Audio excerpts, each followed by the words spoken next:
Salut tout le monde, partons pour un sujet qui me passionne beaucoup. J'aime parler de politique et aujourd'hui je vais traiter une vidéo parlant de la manipulation en démocratie. En parlant de manipulation, j'aime bien évoquer les travaux d'un homme en particulier dont le nom est Edward Bernays, que je vous invite à lire au passage avec son livre intitulé Propaganda. Quand on nous définit la démocratie, on nous la présente comme une forme de politique dans laquelle la souveraineté appartient au peuple. Quand on interroge des citoyens, c'est très probable que la plupart d'entre eux préfèrent la démocratie aux autres formes de politique, parce qu'ils croient tous que la démocratie est le lieu du pouvoir du peuple. Eh bien, détrompez-vous, ce n'est pas du tout la vérité.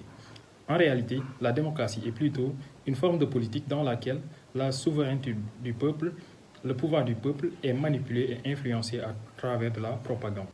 Au lieu de contraindre le peuple et de lui imposer des choses comme c'est le cas dans une dictature, dans la démocratie, il y a de la manipulation. La démocratie et la dictature ont les mêmes objectifs.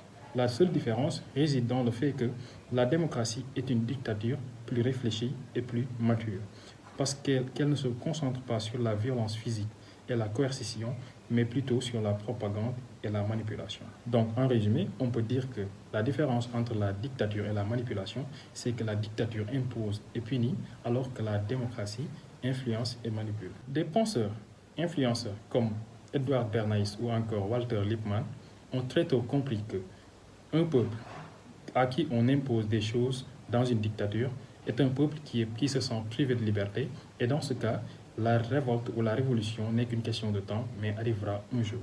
Alors qu'un peuple à qui on donne un sentiment de liberté dans une démocratie, un peuple qui est influencé et manipulé à travers de la propagande, a un sentiment de liberté. Cette liberté est bien sûr illusoire, et ces influenceurs fabriquent nos consentements, et cette fabrication de consentement leur est facilitée par les médias, les autorités scientifiques ou encore leur connaissance de notre inconscient. Ils font de telle sorte que le peuple soit acteur de sa propre domination. Partons pour la partie la plus importante de la vidéo, la partie qui consiste à vous présenter quelques événements dans lesquels la manipulation a fait ses preuves spectaculaires à travers le monde entier, et de vous montrer aussi les hommes qui ont été derrière cette manipulation. Mais avant, je vous prie de vous abonner et d'activer la cloche de notification pour ne plus rater de vidéos. La première, c'est lorsqu'Edward Bernays a été mandaté par les industriels du bacon pour maximiser leurs ventes. Pour ce faire, Edward Bernays avait payé 4000 médecins pour qu'ils attestent tous que le bacon au petit déjeuner était un petit déjeuner copieux et très bon pour la santé. Et quelques temps après, les ventes de bacon ont connu une hausse extraordinaire et les industriels ont atteint leurs objectifs comme prévu. Et devinez quoi? Aujourd'hui, plus d'un siècle après, le bacon est aujourd'hui la chose la plus présente dans le petit déjeuner anglo-saxon. Ce n'est pas le seul événement, il y en a beaucoup d'autres, aussi spectaculaires les uns que les autres. Je vous en présente une autre. C'était pour promouvoir la cigarette chez les femmes. À l'époque, en 1929, les femmes ne fumaient pas encore. Et pour imposer la cigarette aux femmes, pour influencer les femmes à fumer, la firme de tabac Lucky Strike avait mandaté à nouveau Edward Bernays pour qu'il procède à une manipulation. Et comment il a procédé? C'était un dimanche de Pâques à New York, des femmes rémunérées, des journalistes rémunérés, des photographes rémunérés pour l'occasion. Et chaque femme avait une pancarte et une cigarette pour qu'au signal à un lieu très précis à New York, chaque femme montre sa pancarte sur laquelle il était écrit les flambeaux de la liberté et qu'elle allume chacune une cigarette et commence à fumer.